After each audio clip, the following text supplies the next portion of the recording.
Welcome to the Growth Ripples podcast. It's my pleasure today to be joined by Yaniv. Yaniv is a serial entrepreneur and has also worked in a number of organizations within the tech space, most notably Google. And it's a pleasure to have Yaniv on the podcast today, particularly because I had the pleasure of seeing him in a recent Google event. So thank you. Looking forward to this chat. Thanks, Jan. I'm looking forward to it as well. So, Yaniv, it's great to have a chat with you today. I mean, one of the reasons I was so keen to chat with you was I was at that Google event that we were both at just the other day, and you talked a lot about the importance of culture, particularly from that startup perspective. So I'd just love to sort of start the conversation to understand a little bit more about what do you see as the key, maybe starting with enablers to great culture in the startup space. Yeah, thanks, Jan. So that was a bit of a spicy talk that I gave at the Google event, and it comes from a place of frustration in a sense, which is that I see the importance of culture, especially at that scale up stage. And everyone notices at scale ups, this is when the CEO comes in and starts to bring in the culture consultants and starts to take it seriously, but it's often too late, or at least it's far later than is optimal. Just when things are really taking off and there's a lot of growth in the company, suddenly you realize your hiring processes, your performance management processes, your values alignment, all of that is not working well. And so you're like desperately trying to catch up to that. And that's really difficult.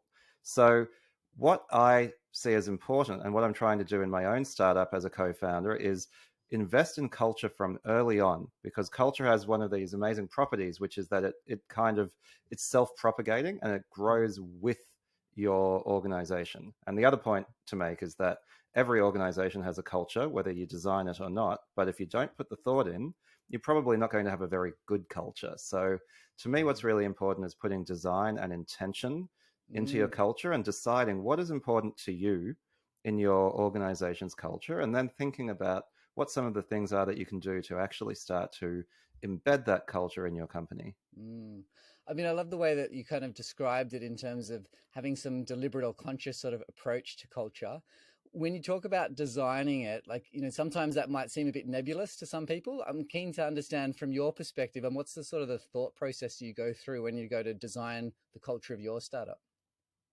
Yeah, so I think what's important to consider, as with most planning, I think, is to start with the outcomes and, in a sense, work backwards. So you need to ask yourself, what is the type of culture that I would like to have?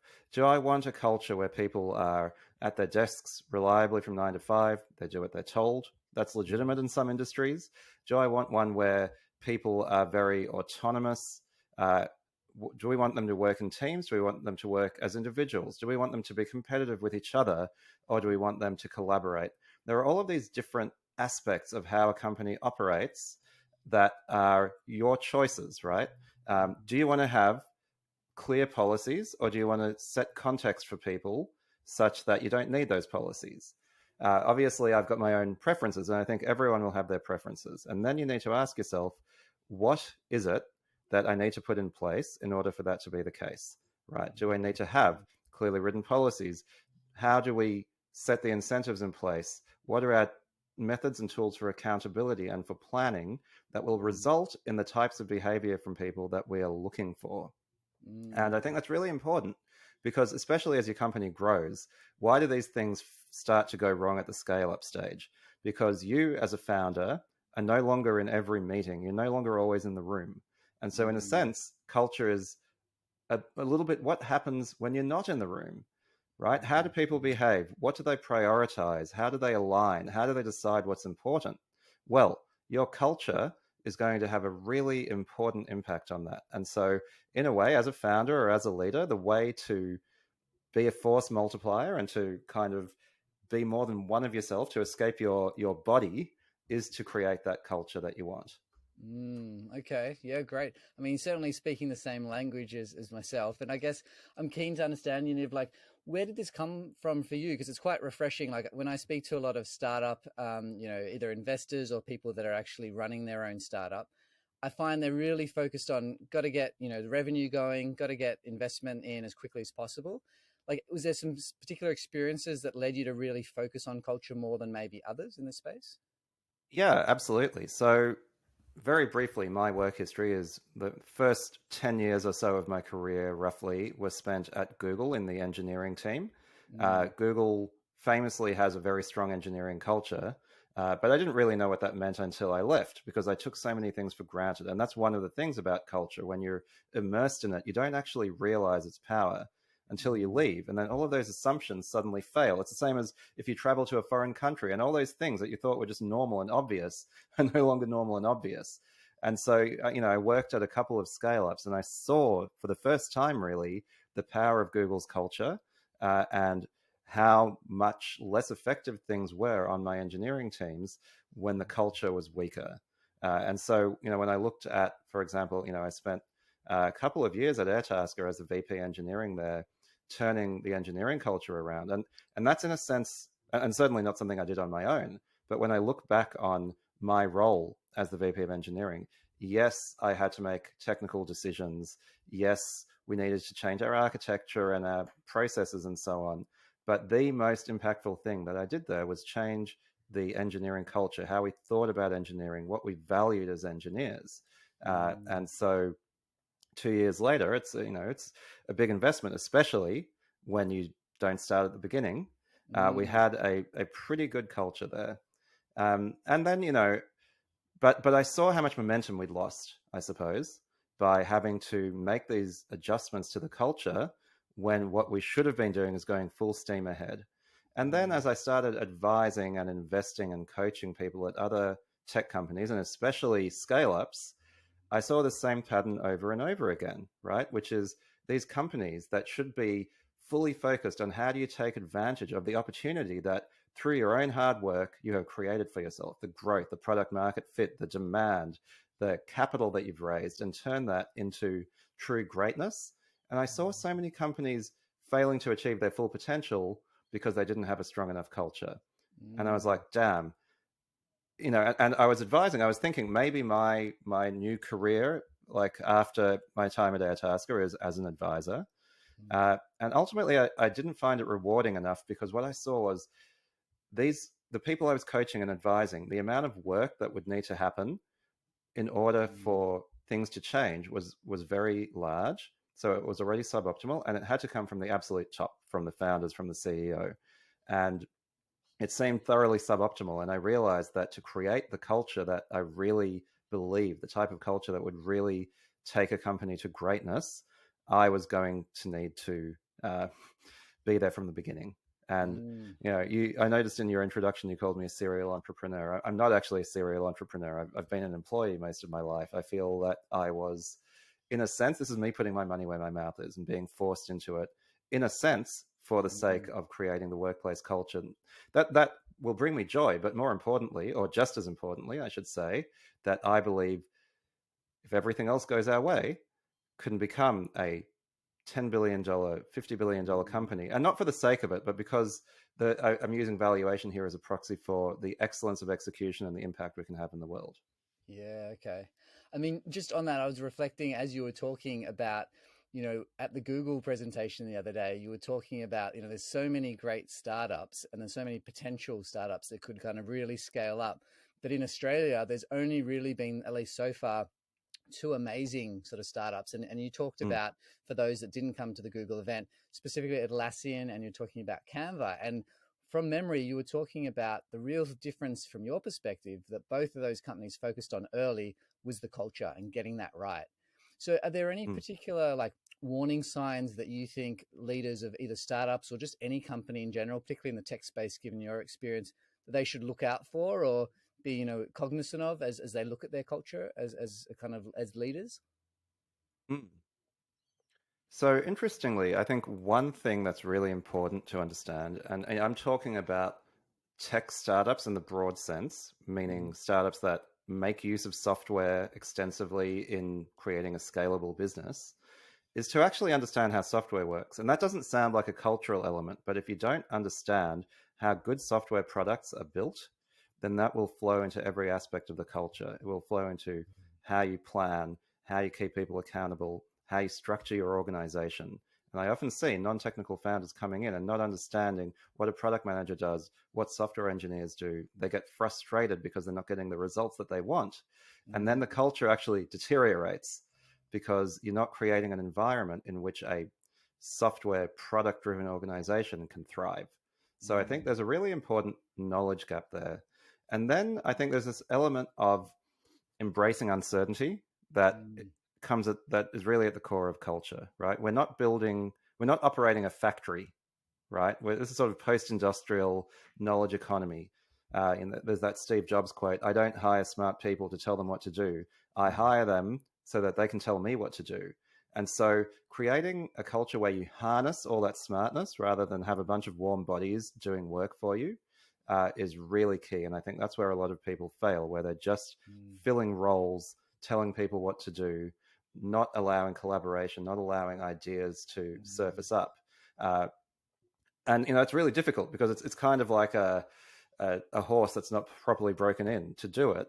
If you do want to enable that, it's not just a question of having no structure and letting people do what they want. It's about harnessing this kind of wild force, right? Creating a culture where you can set a direction, you can set a vision, you can give people the context they need, you can hold people accountable, and yet you embrace uncertainty, you allow collaboration, you allow ideas to come from anywhere. And that is a really tricky balance. It requires a lot of trust. It requires values and rules of engagement. And it requires rewarding the right sorts of behaviors, making people feel safe taking risks, and discouraging the wrong sorts of behaviors. Absolutely. I mean, I think there's a lot to unpack there, and I guess we won't have time for all of that. But one thing that I'd love to kind of circle back on, because from my experience, I haven't had anywhere near the experience you've had in the startup world. And I know you're not a serial entrepreneur, as I introduced you, so thanks for that correction. But I have come from like financial services, and as an example, seeing a lot of change there in terms of going to the tech sort of side of things, in terms of being that core enabler. I'm curious of your thoughts, because in my experience, a lot of financial services companies, they've kind of come in from different angles about tech and how sort of willing they are to embrace it. And because they maybe haven't come from a place of having that awareness or even that sort of appreciation of the development process and using technology, I find different companies being able to enable that in different ways, and some not as well as others. How do you see that playing out in terms of the culture? Because I guess I'm just coming from the perspective here of I've seen companies where they're coming, being kicked, sort of pulled kicking and screaming into the tech world, but then they're not really sort of investing enough into it in a lot of cases. How do you see that playing out in your experience? Yeah, I actually think this might seem a little bit left field, but it comes down to having the right attitude to control and risk, right? Because I think a lot of traditional institutions, especially financial institutions, but by no means only financial institutions, are really trying to create an environment that they can control, right? They operate in a relatively predictable space, and of course that depends. Different types of finance are more or less predictable, but everything they're doing is to try to make things more predictable, more under control, right? You're insuring, you're hedging, you're managing risk, all of that, you're auditing, and that's really important. But I feel that often when you move to a faster moving, less predictable world, attempts to control that and to manage risk within that world are nearly like, you're looking north and the enemy's coming from the south, right? You are trying to control something that ultimately can't be controlled because there are too many unknowns. And at the same time, you are obsessing about risks that are relatively micro. It's like, oh, what happens if an employee violates our expense policy? And in the meantime, what you're doing is slowing things down and ignoring the major risk, which is the risk of moving too slowly and becoming irrelevant. And so I think that's true at early stage startups, but it's also true at big, venerable companies. Yes. Don't love the word disruption because I think it means too many things to too many people, too many different things. But this idea that what you're really doing is creating an organization that is adaptable, that can thrive in an environment of uncertainty and risk, that optimizes for ultimate success rather than for avoiding failure. Yeah. That's at the core of a really strong culture. And I think companies that Mm. try to say, oh, we're going to be agile, but we're still, expect a 12 or 24-month roadmap and, deliverables and, Yeah. massive risk audits and so on. And then suddenly you look around and wonder why you are 10 years behind the competition. It is Mm. because of this attitude, this sense of trying to control what can no longer be controlled. Yeah, I mean, I think that, I mean, again, I guess it's, music to my ears in terms of my experiences as well around giving people permission to fail, which you kind of touched on earlier, but also allowing people to innovate and also let go of control. Because I think so much of what it means to be human is about what can we control. And as things change quickly and we're able to have less control over things, I find the only thing we can really control is our focus and our effort. And so leaders can play a key role in helping to prioritize what it is that they're Yeah. actually focusing on, and then making sure that they're delivering on that, holding them to account. And to your point before, what are the behaviors that we're going to reward? So it's not just about outcome, because if we Mm. actually have the right inputs and the right behaviors and throughputs, you'll therefore Mm. get the right outputs. You, Is that you'll your experience? probably get the right outputs. And, Yeah. I think one analogy that works really well is you're playing poker, you're not playing chess. Now, I am Mm, not a particularly talented poker player, but this is about understanding that the strategy for chess is you have full information, you're making thoughtful moves, mm, and then you get like one big outcome, right? Whereas poker is this iterative game. You play hand after hand after hand. Many of those hands you're going to fail, and many of those hands you're going to fold, and your aim is at the end of this highly iterative game is to maximize your chance of winning. And you mm, don't maximize your chance of winning by, only betting big when you're certain you have the best hand. You need to mm, bluff. You need to take calculated risks. You need to consider your available resources, and that affects your strategy. You're playing a game of probabilities. mm, And that's a completely different way of playing, right? And that is because you are playing in a world where you have incomplete information, a lot of uncertainty, in which mm, risk is not your enemy, it is your ally. yeah. And so if you are trying to play chess in an environment that is actually more like a game of poker, you are going to lose. And that's why I'm not Mm, good at poker. I think I'm better at it in business, but in poker, I tend to not be as good at, at assessing those risks, and I play too conservatively until I just yeah. run out of chips. Well, at the last place I was working, I mean, they were big on poker. They would play it, I think, a few nights a week. On that analogy, like, and you said that you think you're better in terms of the poker of business. Are there any particular stories that that your go-to stories in terms of when you really had to bluff your way through, or vice versa?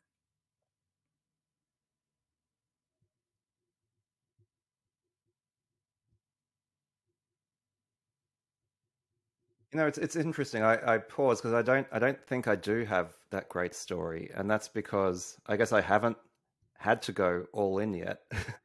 Okay. uh, except that, except to say, sometimes we try some big things and they don't work that well, and then Mm, you just need to move on, right? You need to learn how to move on and try the next thing and learn into the next mm. iteration.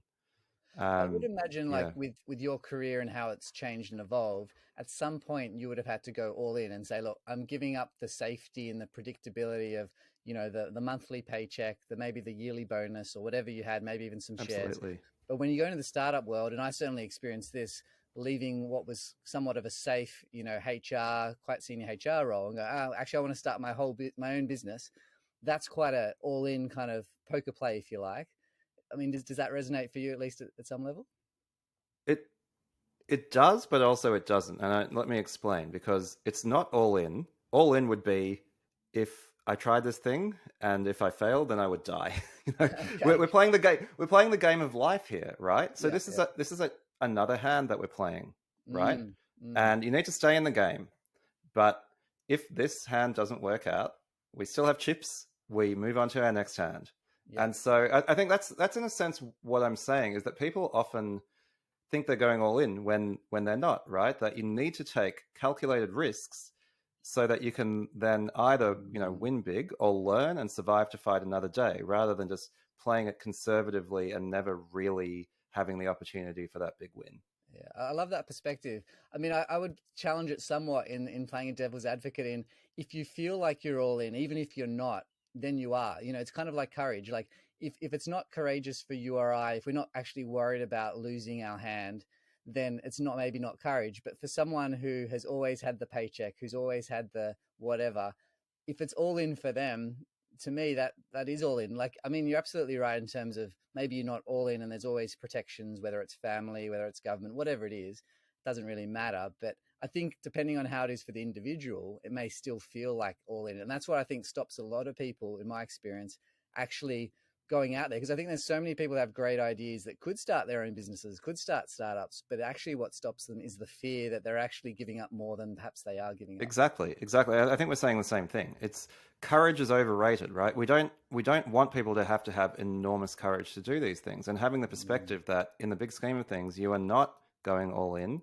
You are placing a bet on a hand. Hopefully, you'll win.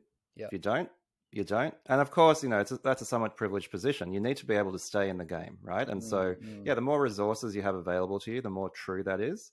yep. But I think in the West, most people who have reached the point where they might want to start their own thing do have resources to call on. And Mm, failing at a startup, and certainly failing at a phase of a startup, uh, what you can't be taken away from you is what you've learned.